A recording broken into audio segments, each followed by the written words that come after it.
ආයුබෝවන් රූරස YouTube channel එකට ඔයාලව ආදරයෙන් පිළිගන්නවා. මම අද ඔයාලට කියලා දෙන්න හිතුවේ කැඩෙන්නේ පුපුරන්නේ නැතුව කට්ලට් හදාගන්නේ කොහොමද කියලා. උත්සව කාලයට ඔයාලගේ කෑම මේසය රසවත් කරන්න, ලස්සන කරන්න නැතුවම බැරි දෙයක් නේ කට්ලට් කියන්නේ. මේ කට්ලට් පුපුරන්නේ නැතුව හරියට හදාගන්න වීඩියෝ එක ඉවර වෙනකම් බලන්න කියලා ආරාධනා කරනවා. ඉතින් අපි හදලා බලමු නේද? අද මම මෙතන අලග්‍රෑම් 300ක් තම්බලා අරගෙන තියෙනවා. සැමන් මාළු කෑලි 2ක් 3ක් වගේ අරගෙන තියෙනවා. ඔයාලට කැමති ප්‍රමාණයක් ගන්න පුළුවන්. ලුණු කුඩු තේ හැඳි 1යි, ගම්මිරිස් කුඩු තේ හැඳි 1යි, කෑලි මිරිස් කුඩු තේ හැඳි භාගයයි, තුන පහ කුඩු තේ හැඳි භාගයයි, කහ කුඩු තේ හැඳි කාලකුයි අරගෙන තියෙනවා. සාමාන්‍ය ප්‍රමාණයේ ලුණු ගෙඩියක්, සුදු ලුණු බික් 3ක්, පොඩි ඉඟුරු කෑල්ලක්, අමු මිරිස් කරල් 2ක්, කරපිංචයිත් එක කොළ ටිකක් හීනියට කපාගෙන අරගෙන තියෙනවා. මුලින්ම අපි අල ටික හොඳට පොඩි කරගමු.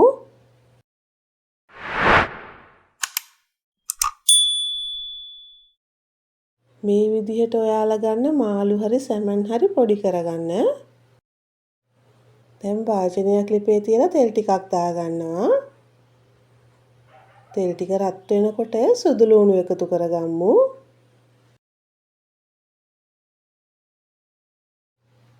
දැන් ඉඟුරු ටිකක් දාගන්නවා. දැන් පොඩ්ඩක් කලවම් කරගමු.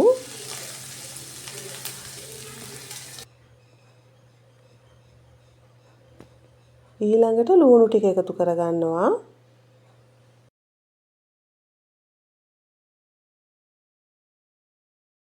දැන් මේ ටික හොඳට කලවම් කරගන්න.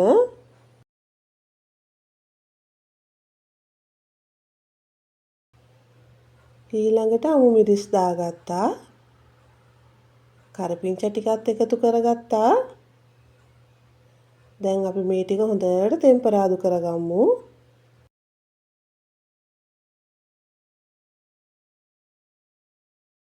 ලුණු අමු මිරිස් තෙම්පරාදු වෙනකොට ලුණු කුඩු ටික එකතු කරගන්නවා. කෑලි මිරිස්, කහ කුඩු,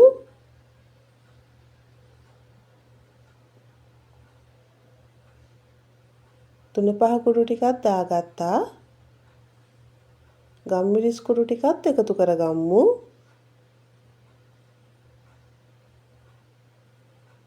දැන් අපි ආයෙත් මේ ටික කලවම් කරගමු.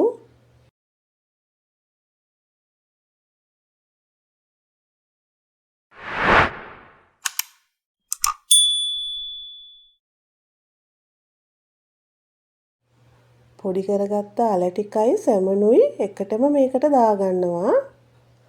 මම අද සැමන් පොඩි ප්‍රමාණයක් ගත්තේ. ඔයාලට මේකට මාළු දාගන්නත් පුළුවන්. සැමන් හරි මාළු හරි වැඩිපුර එකතු කරගන්නවා නම් මුලින්ම සැමන් ටික දාලා ටික වෙලාවක් තෙම්පරාදු කරලා ඊළඟට අල එකතු කරගන්න. සැමන් පොඩි ප්‍රමාණයක් ගත්ත නිසා තමයි මේ දෙකම මම එකට දාගත්තේ. දැන් මේ ටික හොඳට කලවම් කරගන්න ඕන.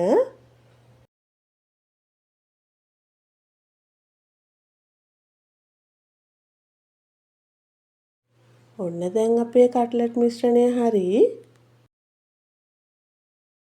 ඊළඟට මම වෙනම භාජනයකට කට්ලට් මිශ්‍රණය දාගන්නවා.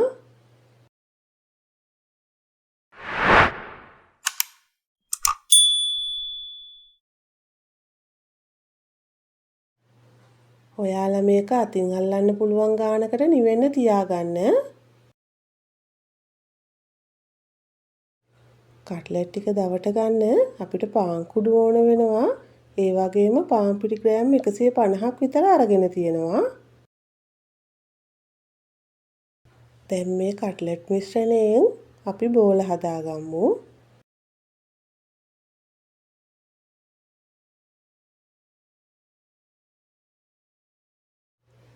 ඊළඟට කට්ලට් බෝල එකින් එක මේ පාන් පිටි වලට දාලා අපි පාන් පිටි දවට ගන්න ඕන. මේ බලන්නකෝ වාජනය මේ විදිහට හොල්ලලා අපිට ලේසියෙන්ම කට්ලට් බෝල වලට පාන් පිටි දවට ගන්න පුළුවන්.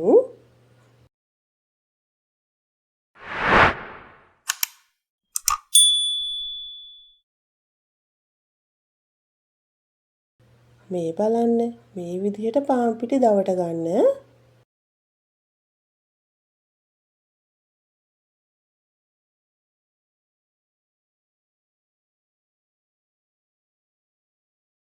ඔක්කොම කට්ලට් ටික දවටගෙන ඉතුරු වෙච්ච පාන් පිටි ටිකට අපි වතුර ටිකක් දාලා උකුත් නැති දියාරුත් නැති බැටර් එකක් හදා ගන්න ඕන.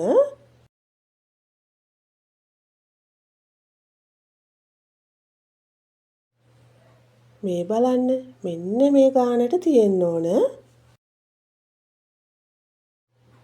පාන් පිටි දවට ගත්ත කට්ලට් බෝල ටික අපි එකින් එක පිටි බැටර් එකට දාගමු.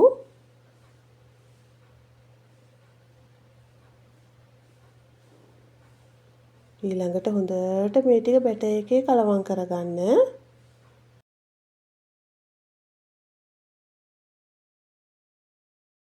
දැන් එකින් එක පාන් කුඩු වලට දාලා පාන් කුඩු දවට ගමු.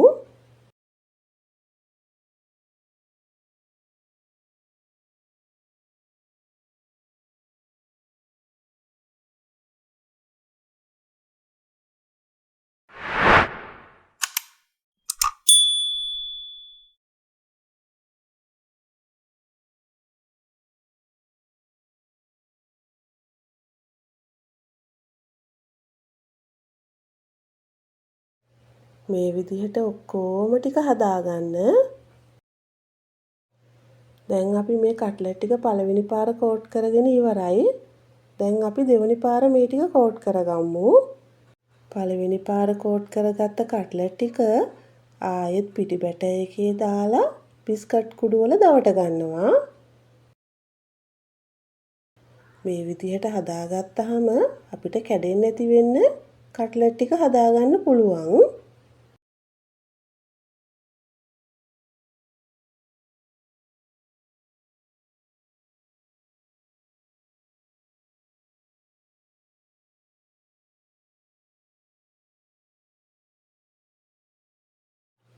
ඊළඟට තාච්චියක් ලිපේ තියලා තෙල් ටිකක් දාගන්නවා. තෙල් රත් වෙනකොට හදාගත්ත කට්ලට් එකින් එක තෙලට දාගන්නවා.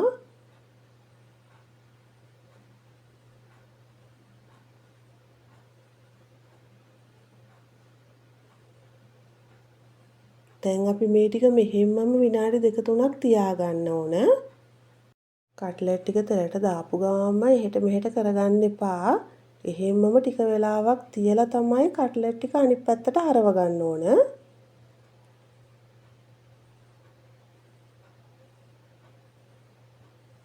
ඔයාලා මේ විදිහට දෙපැත්ත හරව රන්වන් පාට වෙනකන් කට්ලට් බැද ගන්න.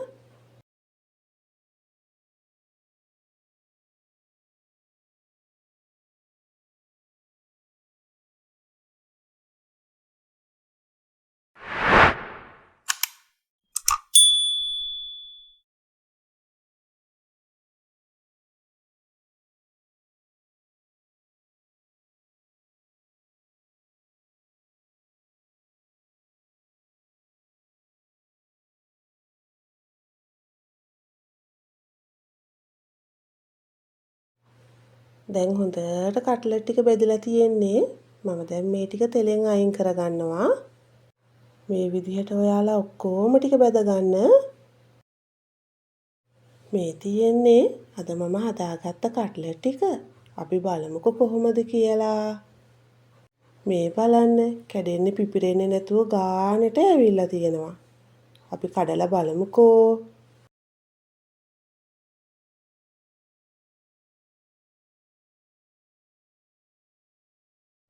අද මම ගත්ත අමුද්‍රව්‍ය වලින් මේ ප්‍රමාණයේ කට්ලට් 14ක් හදාගත්තා. ඉතින් ඔයාලත් හදලා බලලා රස කොහොමද කියලා මට කියන්නකෝ. මගේ වීඩියෝ එක හොඳයි නම් ලයික් එකක් දාලා යාළුවන්ටත් බලන්න ෂෙයා කරන්න. ඔයා මගේ channel එකට අලුතෙන් එකතු වුණු කෙනෙක් නම් මාව subscribe කරන්නත් අමතක කරන්න එපා.